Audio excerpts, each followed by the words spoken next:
Zaydenk never thought he would spend his 73rd birthday homeless, holding nothing but a rusty old key to what his son called a worthless, rotting art shack.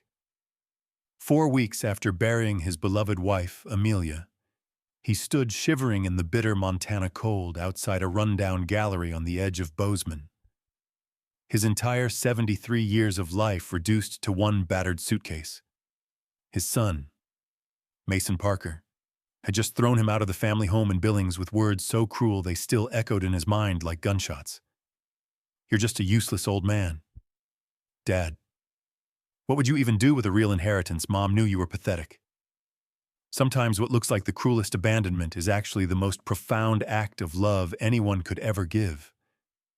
Sometimes the things we dismiss as worthless hold treasures beyond our wildest dreams.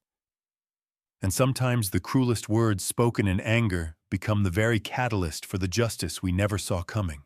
If you're watching this story, please subscribe to the channel, like button, and tell me in the comments where you're listening from. Zaydenk woke on his 73rd birthday to silence.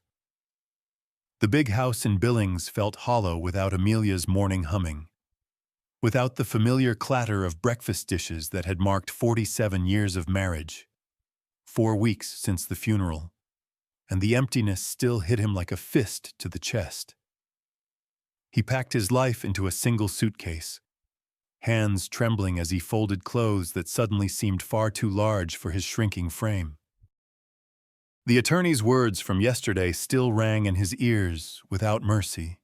To Mason Parker, the residence valued at $1,800,000, the investment portfolio of $1,200,000, life insurance proceeds of $650,000.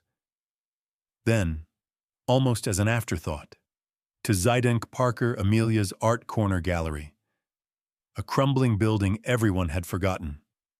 What was a 73-year-old retired civil engineer supposed to do with his wife's little hobby space?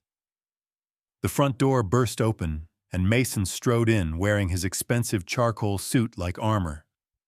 2 moving men trailed behind him like silent enforcers. "Time to go." "Dad, the contractors start this afternoon." Zaydenk looked up from his packing. "Mason, surely we can talk about this." "Nothing to discuss," his son answered, voice colder than the Montana winter outside. "The house is mine now. Mom made that perfectly clear." "Where am I supposed to go?" Zaydenk asked, voice cracking. Mason shrugged. "You've got Mom's art shack. Though, God knows what you'll do with that dump. Probably full of mice and black mold." "Son, I raised you better than this. Better than what the mask slipped, and something ugly showed underneath. Better than facing reality. You spent 47 years letting Mom play pretend artist while you just existed. Even she knew you were useless.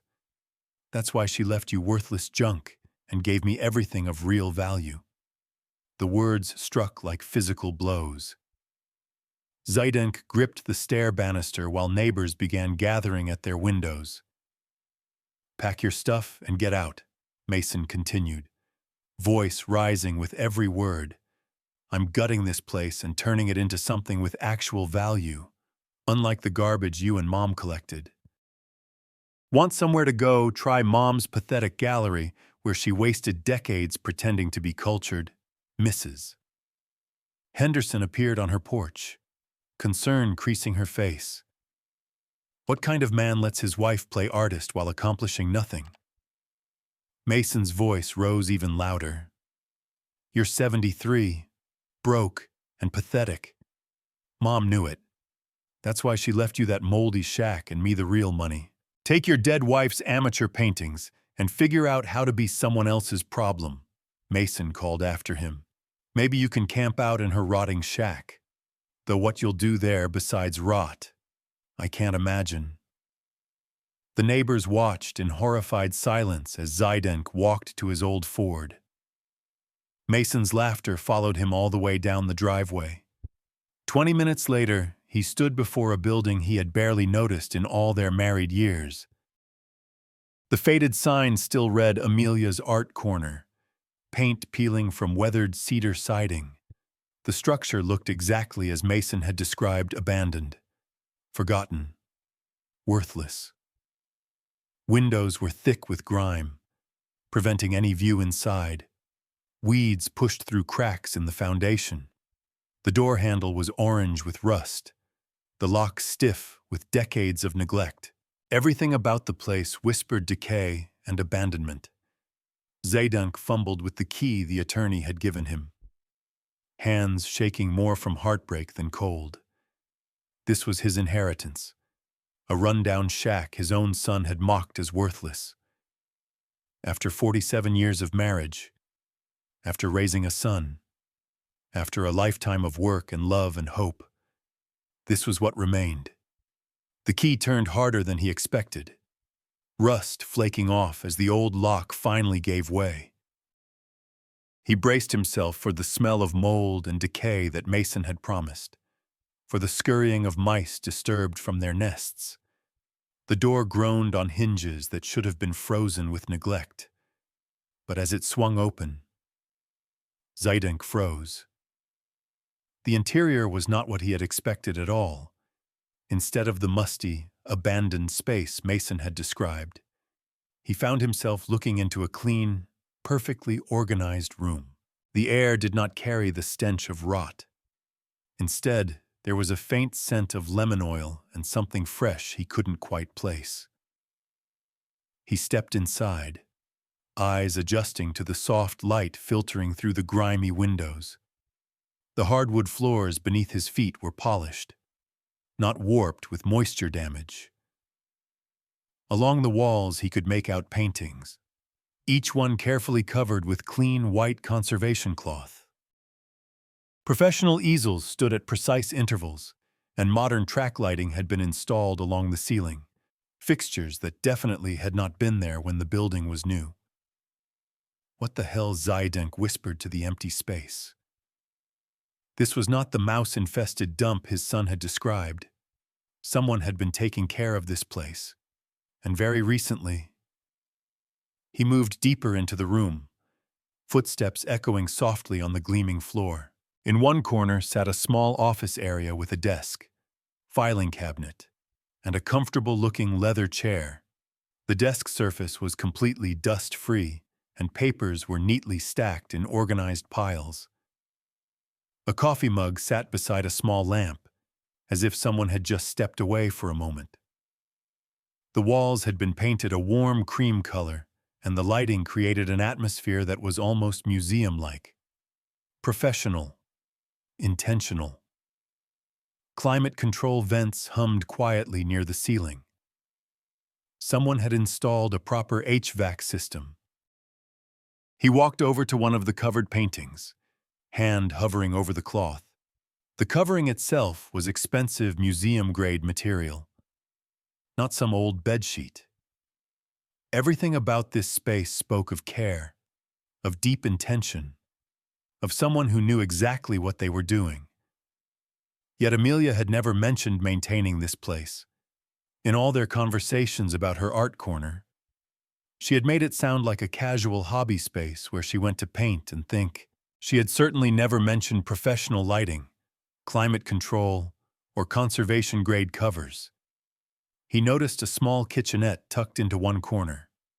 Just a mini fridge, microwave, and coffee maker, but all of them looked recently used. The coffee maker still had water in the reservoir. In the fridge, he found bottled water and energy bars with expiration dates months away. Someone had been here regularly. Someone had been here within the last few days. The realization hit him like a physical blow. Amelia. It had to be Amelia. But she had been sick for months before she died, barely able to manage the stairs in their house, let alone drive across the state to maintain a secret gallery. Yet the evidence was undeniable. Every surface showed signs of recent, loving care. The floors gleamed with fresh polish. The covered paintings were arranged with museum-like precision. Even the windows, filthy from the outside, had been cleaned on the interior. allowing far more light than should have been possible. Zaydenk sank into the office chair, overwhelmed. 4 weeks ago, he had buried his wife of 47 years, thinking he knew everything about her. Yesterday, he had learned she left him what seemed like a worthless building. This morning, his son had thrown him out of his own home, calling this place a moldy shack where Amelia had wasted decades. But Mason was wrong. This was not abandoned. This was not worthless. Amelia had been maintaining this space with the kind of care you give to something priceless.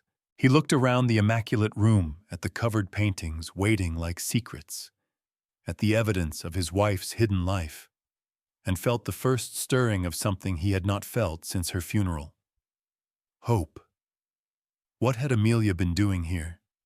And why had she kept it secret from him? The answers, he suspected, lay beneath those carefully placed conservation covers.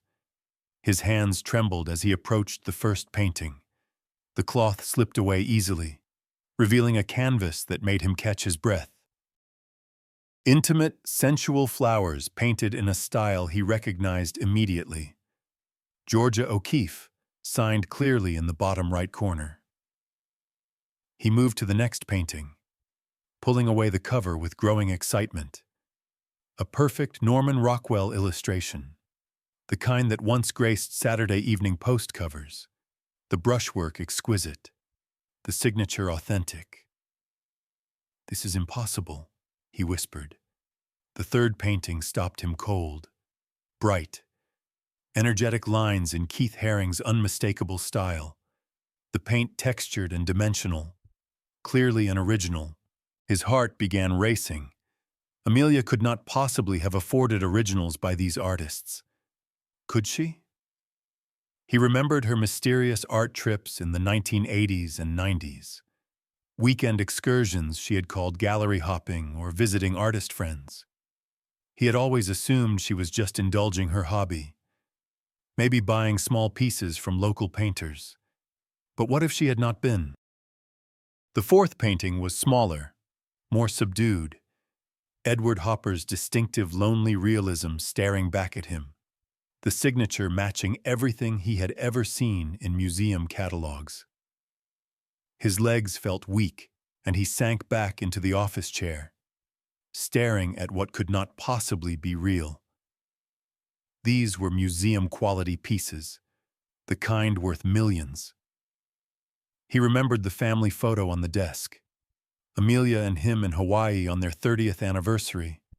Something about its placement seemed deliberate. He lifted the frame, and his heart stopped. Behind it was a small wall safe, the kind found in fine hotels. The combination. What would Amelia use? Their wedding anniversary seemed obvious. With shaking fingers, he entered 091676, and the safe clicked open. Inside were manila folders, each labeled with an artist's name. He pulled out the O'Keeffe file with trembling hands, authentication certificates, purchase receipts from 1978 and 1979 when prices were still modest, insurance appraisals from recent years showing values that made his head spin. The Rockwell folder contained the same gallery letters, certificates of authenticity, purchase receipts from the early 1980s. Every piece had a complete paper trail. Every signature was documented. Every purchase legitimate. His wife, his quiet, unassuming art teacher wife, had been collecting masterpieces for decades.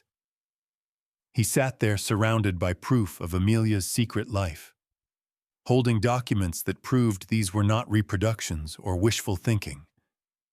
These were real, authentic, and worth a fortune he could not yet comprehend. But he needed professional confirmation, someone who could verify what seemed impossible. He pulled out his phone and searched for art appraisers in Montana. The first name that appeared was Thomas Harrington, Missoula. With impressive credentials and glowing reviews, his call went straight to voicemail. "Mr. Harrington, this is Zaydenk Parker. I have recently inherited what appears to be a significant art collection, and I need professional authentication as soon as possible. Please call me back." He hung up and looked around the gallery with brand new eyes. How many more paintings were there? What else had Amelia been hiding? For the first time since her death, he felt he was truly discovering who his wife had been. Thomas Harrington called back within the hour. Voice professional but clearly intrigued. "Mr. Parker, I received your message. I can be there this afternoon if that works for you." "Please," Zidink said. "I need to know what I'm looking at." 2 hours later, a distinguished man in his late 50s arrived in a modest Subaru, carrying a leather case that looked like a doctor's bag. Thomas Harrington had silver hair, kind eyes behind wire-rimmed glasses, and the calm bearing of someone who had spent decades around priceless things. "Mr. Parker," he said, shaking Zidenk's hand firmly. "I'm sorry for your loss. Your wife was the collector, I think so. I'm still trying to understand what she was doing here." Thomas surveyed the gallery with obvious appreciation. "This is a beautiful space. Professional setup. She knew exactly what she was doing." Zidenk led him to the first painting. "This is what I found." Thomas's eyebrows rose as the O'Keefe was uncovered. He set down his case, pulling out a magnifying loupe and a small ultraviolet light. "May I?" For the next hour, Zidenk watched him work with methodical precision. He examined brushstrokes, tested paint consistency, studied signatures under magnification. His UV light revealed hidden details invisible to the naked eye. "Authentic," he murmured again and again, moving from canvas to canvas. Each time Thomas's expression grew more serious. "Mr. Parker," he said finally, "what you have here is extraordinary. These are not just authentic, they are museum quality. Prime examples from each artist's most significant periods." Zayden's heart pounded. What does that mean in terms of value? Thomas consulted his tablet, cross-referencing recent auction results. The 3 O'Keefe pieces, approximately $4 million each. That's $12 million total. The 2 Rockwell illustrations, Saturday Evening Post originals, $3,800,000 each, $7,600,000 total. The 4 Keith Haring works, early pieces, $1,600,000 each, $6,400,000 total.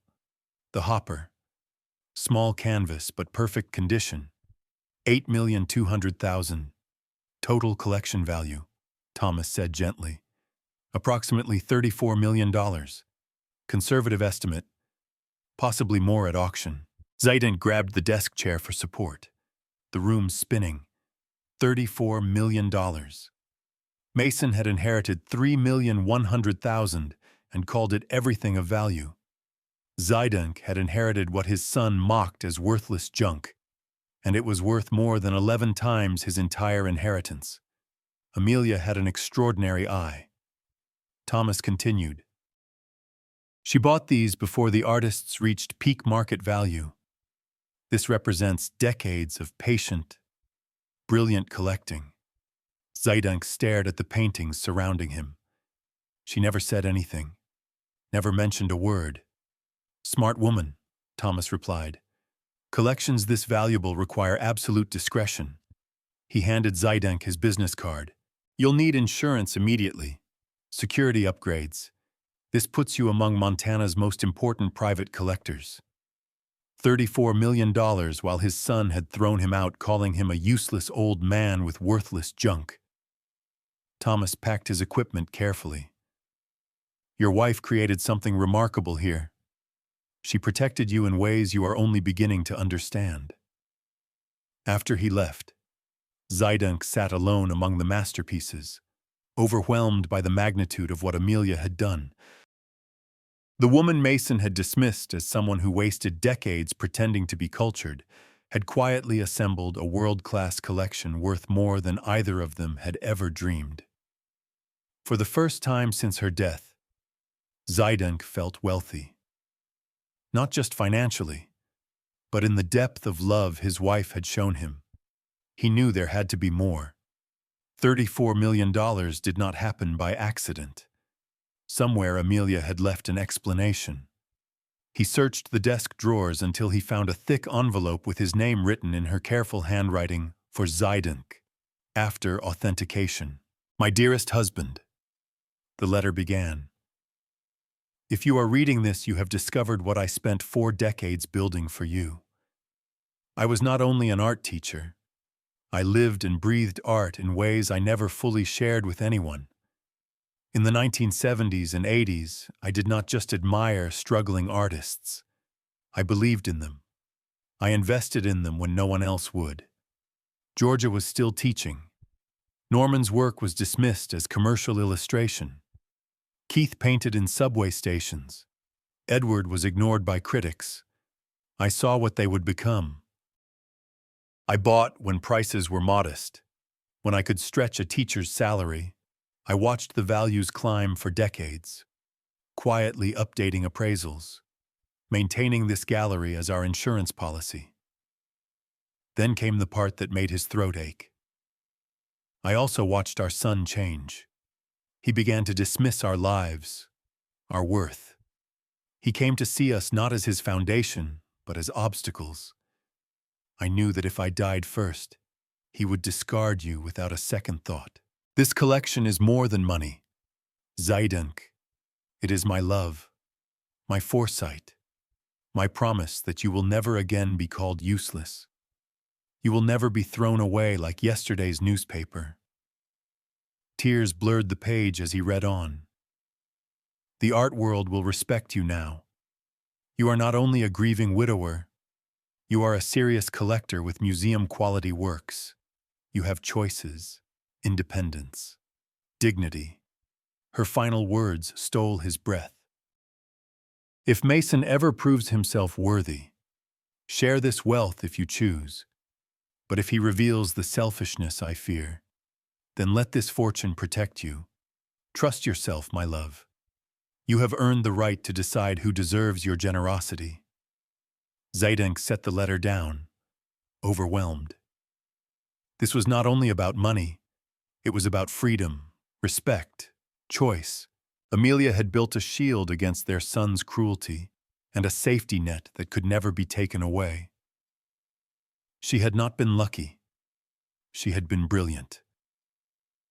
The woman Mason mocked as someone who wasted decades pretending to be cultured was in truth a visionary strategist. She had seen value where others saw nothing, risk where others saw only waste. She had built a fortune with knowledge, patience, and absolute faith in art itself. And she had done it all for him. Zidunk looked around the gallery again, the polished floors, the carefully covered canvases, the meticulous records. Every detail was an act of love. Every brushstroke he uncovered was part of Amelia's final message. You are not worthless. You are protected. You are free. Mason had sneered at her as pathetic, mocked her paintings as amateur trash. But he had never been more wrong about anything in his life. As he folded Amelia's letter carefully, he noticed another document he had missed. A property deed for 8 acres near Red Lodge, Montana, purchased 5 years ago, fully paid. Across the top margin, Amelia had written in her handwriting, Zidunk's Mountain Sanctuary. A smaller envelope contained a key and another short note. Your sanctuary awaits. The address is already programmed into the GPS in your glove compartment. Drive safely, my love. 2 days later, Zidunk found himself on a winding mountain road, climbing through endless pine forest. The GPS led him down a private dirt road to a clearing where a beautiful log cabin sat beside a rushing mountain stream. He parked and stepped out, breathing air so clean it made his lungs ache. The silence was profound. No traffic, no neighbors. Just wind through the trees and water over rocks. The cabin was modest but perfect log construction, stone chimney, wraparound deck, and windows that captured mountain views in every direction. He used the key Amelia had left him and stepped inside, then stopped breathing. Everything was ready, not just furnished, prepared specifically for him. His favorite reading chair sat beside the stone fireplace. His old fly fishing rods he thought were lost stood organized in the corner. The kitchen was stocked with coffee and non-perishables, everything he loved. On the kitchen table sat a final letter. "Welcome to your new beginning, darling. I bought this place after my diagnosis, knowing you would need somewhere to heal when I was gone. Somewhere Mason could never find, never hurt, never make you feel small again.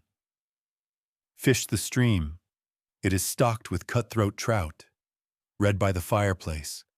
Hike the trails I have marked on the maps in the desk drawer. Heal at your own pace. You have earned this peace through 47 years of devoted love." The property deed listed the current value at $3,200,000. Zidink sat on the deck, watching the sunset behind snow-capped peaks, doing math that still seemed impossible. The art collection, $34 million. The cabin and land, $3,200,000. Total inheritance, $37,200,000. Mason had inherited $3,100,000 and considered it everything of value. Zidink had inherited what his son mocked as worthless junk, and it was worth nearly 12 times his son's fortune. But it was never about the money. It was about what the money represented: Amelia's absolute faith in his worth, her determination to protect him, her refusal to let anyone make him feel useless ever again. She had seen Mason's character more clearly than he ever had. She had anticipated his cruelty and built a fortress of financial independence around her husband. Every painting, every document, every carefully planned detail was designed to ensure Zidink would never depend on their son's goodwill. The mountain air carried the scent of pine and possibility. For the first time since Amelia's death, he felt something approaching real peace. He had choices now, real choices.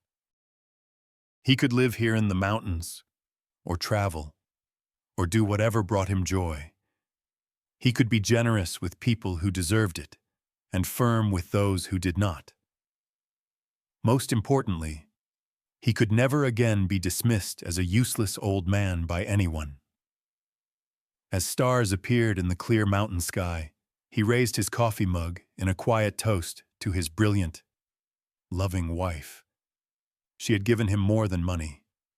She had given him dignity, independence, and the freedom to choose his own path forward. $37,200,000.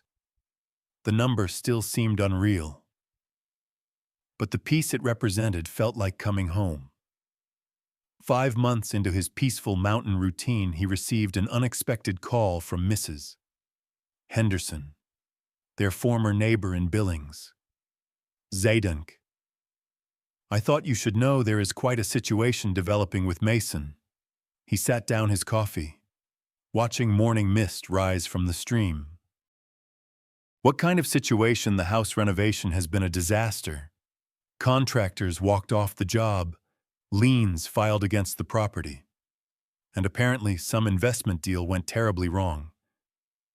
Lauren left him last month." Zidink felt a strange mix of sadness and inevitability. "How do you know all this, Mrs.?" Henderson replied that the whole neighborhood was talking. Mrs. Patterson especially was still furious about how Mason had treated Zidink that day. 2 weeks later, Mrs. Henderson called again. "Zidink, this is odd, but a private investigator was asking questions about you. Professional-looking man. Said he was doing a welfare check for family. He asked where you are living now, whether you seemed financially stable." My blood chilled. Zidink thought. "What did you tell him?" Nothing specific. But I mentioned you seemed to be doing well and had found somewhere nice to stay. He was particularly interested in that old art gallery building, asked if anyone had been going in and out. Zaydenk hung up with growing unease. Mason was investigating him, but why the answer came a week later when Mrs. Henderson called with more news. That investigator came back with a different story this time. Now he says he is working for Mason, trying to locate assets that might have been missed in the estate. He is asking about property records, bank accounts, anything Amelia might have owned separately. The pieces clicked together. Mason was broke, desperate, and searching for anything he could claim. He must have discovered something about the gallery or Zaydenk's current living situation that suggested he was not as destitute as everyone had assumed. Zaydenk spent that evening on his deck thinking about the cruel words Mason had spoken. "You're 73, broke and pathetic." Mason had thrown him out believing he had nothing, that he was left over from his parents' lives. Now he was discovering the truth. The useless old man he had dismissed was living in a multi-million-dollar mountain retreat. The worthless junk he had mocked was worth more than his entire inheritance, an inheritance he had apparently squandered through greed and terrible judgment. The cosmic justice was almost too perfect to believe. His phone rang. Unknown Montana number. Dad. Mason's voice was strained, desperate. "I know you're there. We need to talk." So he had found him. The investigation had led straight to the mountain. "What do you want?" "Mason, I'm coming to see you tomorrow. There are things we need to discuss about Mom's estate. Your mother's estate was settled months ago. You got everything the will specified. That's not... Look, I'll be there tomorrow afternoon. Don't go anywhere." The line went dead. Zaydenk sat in the gathering darkness, knowing tomorrow would bring the confrontation Amelia had anticipated. Mason would arrive desperate, probably expecting to manipulate his way into sharing wealth he had once dismissed as worthless. He would want forgiveness, reconciliation, access to the fortune his cruelty had cost him. But Amelia's words echoed in his memory. "If he reveals the character I fear he has developed, then this fortune is your protection against that reality." He had revealed that character already. Now he would have to live with the consequences. The cruel son who had called his father leftover was about to discover just how wrong he had been about everything. Mason's once expensive SUV pulled up the mountain road the next afternoon, dust trailing behind it like a funeral shroud. Zaydenk watched from the deck as his son climbed out. Usually immaculate appearance, now disheveled. His suit was wrinkled, his face gaunt with stress. "Dad," his voice cracked slightly. This is quite a place you've got here. What do you want?" "Mason." He gestured at the cabin. The mountain views, the obvious luxury of it all. "I need to understand what is happening here, how you can afford this, what Mom really left you." Zaydenk remained seated, coffee cup steady in his hands. "Your mother left me exactly what the will specified. And we both know it." Desperation crept into Mason's voice. "Dad, I'm in serious trouble. $2.5 million in debt. Lauren is gone. The house is being foreclosed. I need help." Help. Zaydenk repeated the word like it tasted bitter. "Just a small portion of whatever Mom really left you. Enough to save my marriage, my house, my life." He dropped to his knees beside the chair. "Please, I'm your son." Zaydenk set down his coffee and looked at him directly. "Let me remind you of your exact words 5 months ago." Mason's face paled. "Pack your stuff and get out, old man," Zaydenk recited calmly. "You're 73, broke and pathetic. Mom knew you were useless. Take your dead wife's amateur paintings and figure out how to be someone else's problem. Dad, I was... What kind of man lets his wife play artist while accomplishing nothing? You're just leftover. Zaydenk stood up, voice gaining strength. Those were your exact words. Mason, I was emotional, grieving. You called your mother's life work garbage. You said she wasted decades pretending to be cultured. You threw me out of my own home on my 73rd birthday like I was trash. Mason's hands shook. I'll change. I promise. I've learned. Some words. Mason can never be taken back. Some cruelty crosses lines that cannot be uncrossed. But I'm your son. Are you? Zaydenk walked to the edge of the deck, looking out at mountains that had given him more peace than his own child ever had. A son protects his father's dignity. A son honors his mother's memory. A son does not throw his grieving parent into the street with mocking laughter. The money, whatever Mom left you, it should be shared. I'm family. Zaydenk turned back to face him. Your mother saw your true character years before I did. She knew this day would come. She knew you would eventually reveal exactly who you had become. So you'll just let me lose everything. You already lost everything that mattered. Mason, you lost your decency, your compassion, your humanity. The money is just catching up. Mason's face twisted with rage and desperation. You can't be serious. You'd let your own son go bankrupt. You are not my son anymore. The words came out steady and final. My son died the day you called me leftover and laughed while I packed my life into a suitcase. Mason staggered backward. Dad, please. I'm done being your father. Live with the consequences of your choices. He stood there for a long moment, the mountain silence broken only by wind through the pines.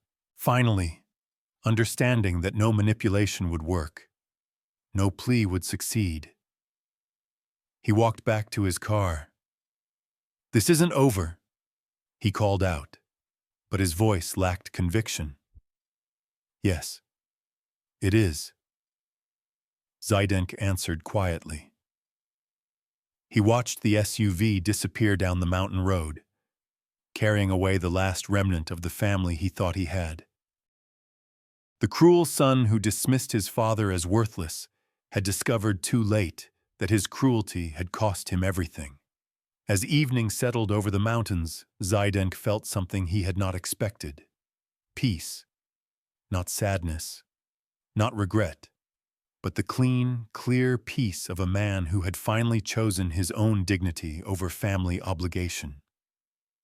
Some bridges, once burned, should never be rebuilt. 7 months later, he received another call from Mrs. Henderson with news he had anticipated. Mason lost the house last month. Foreclosure.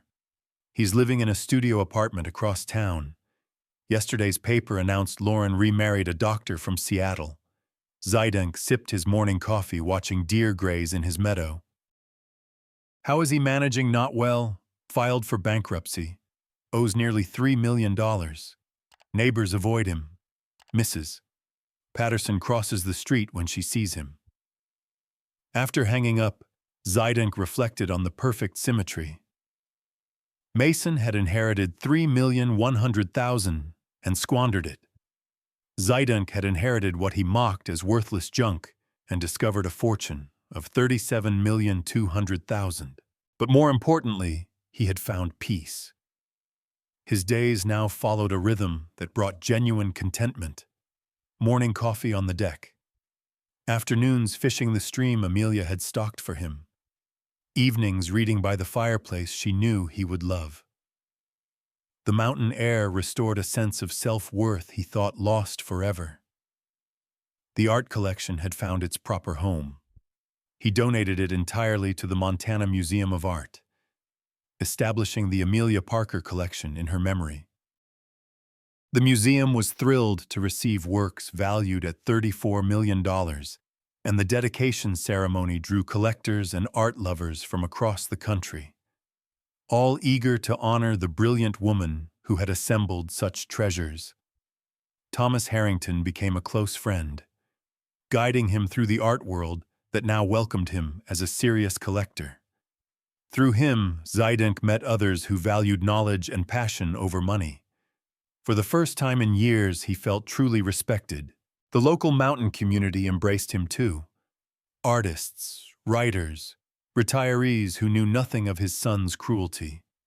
Only that a kind widower had found a place that suited him perfectly.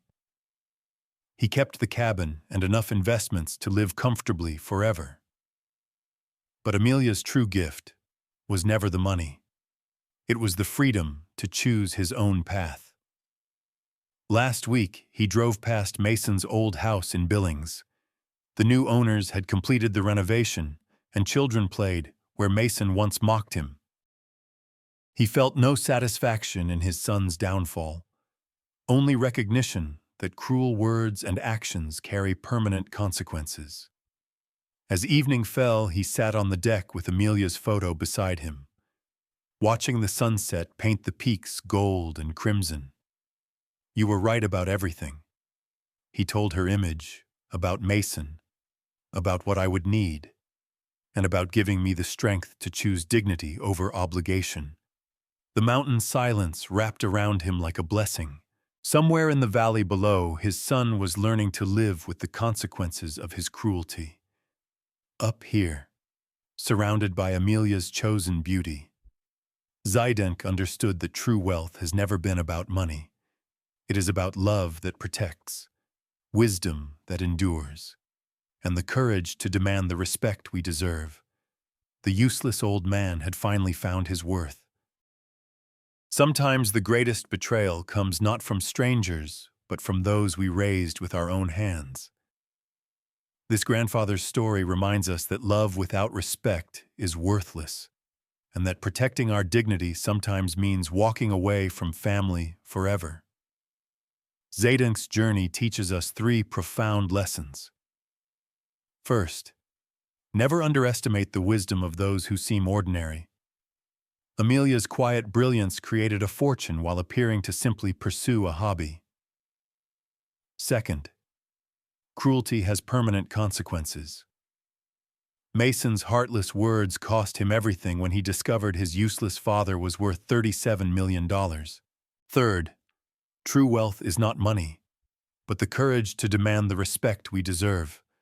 The betrayal that began with a son's mockery ended with perfect justice. Mason's story of betrayal serves as a warning. Those who dismiss their elders as leftover may find themselves truly alone when karma comes calling. This grandfather refused to enable his son's cruelty, choosing self-respect over family obligation. Amelia's protective love transcended death itself, ensuring her husband would never again be called worthless. Her secret art collection became more than an inheritance. It became armor against a world that often discards its elders. In the end, the grandfather who was thrown away like trash found his true value, while the son who thought himself superior lost everything that mattered. What would you have done in Zaiden's position? Would you have forgiven Mason or chosen justice like this brave grandfather? If you like this story, please like this video, subscribe to the channel, and share your impressions of this story in the comments.